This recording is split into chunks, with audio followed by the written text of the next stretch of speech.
Yo, what's up mga kaibigan? Nalina tayo magkwentuhan. Sa NBA nga ay may tinatawag tayo na mga OG ngayon. Ang ibig sabihin ng OG ay originals o kaya naman old guy. Slang nga ito para sa mga batikan. Kung may kalaro nga kayo na medyo may edad na at mahusay pa din ay pwede nyo nga yan tawagin na OG.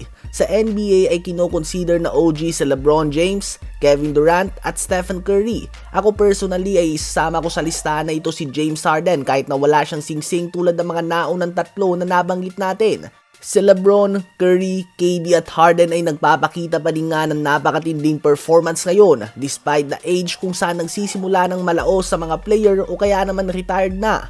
Sila nga ay nakikipagsabayan pa din sa mga bagitong superstar sa NBA ngayon. Matapos nga ang All-Star break ay tila ba ng ibang switch nga sila at inaangat nila ang kanilang mga performance. After the All-Star break ay nagtatala ang 4-time MVP LeBron James ng 29 points, 10 rebounds and 6 assists per game on more than 55% shooting sa field. Ang Lakers ay number 2 din sa Western Conference. May 8 magkakasunod na panalo, 18 wins sa last 21 games at may edad na nga siyang 40 years old at nasa year 22 na din.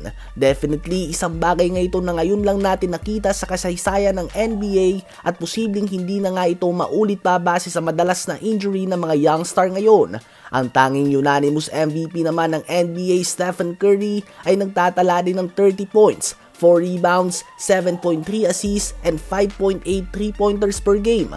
Ang Warriors pa ipaangat din nga sa standings mga kaibigan at napapadami ng panalo nila lately. Abot kamay pa din nga nila ang 5th seed sa ngayon sa napakatinding Western Conference. 36 years old na din nga si Curry at nagtamo na siya ng madaming ankle injuries. Ganun pa man, ngayon nga ay naglalaro siya on a whole new level mga kaibigan. Ang 2-time NBA Finals MVP Kevin Durant naman ay nagtatala pa din nga sa season na ito ng 27 points, 6 rebounds and 4.2 assists per game on 53% shooting sa field. Hindi kagandahan ang record ng Phoenix Suns subalit para sa isang 35-year-old player na nagtamo na ng Achilles and multiple MCL injuries, hindi nga ito pangkaraniwan. 15 years na ngang steady ang stats si KD at very consistent. Patunay sa kanyang galing at hindi pa din nga ma-figure out ng mga team kung paano siya depensahan ng one-on-one. At ang 16-year NBA veteran and former MVP, 3-time scoring champion and 2-time assist leader James Harden naman ay pinapangunahan din nga ang Clippers ngayon at sinusubukan na maipagpatuloy ang kanyang 15-year streak na hindi nakakapag-miss ng playoffs. Matapos ang All-Star break ay nagtatala din siya ng 25.6 points, 5.6 rebounds and 8.4 assists per game.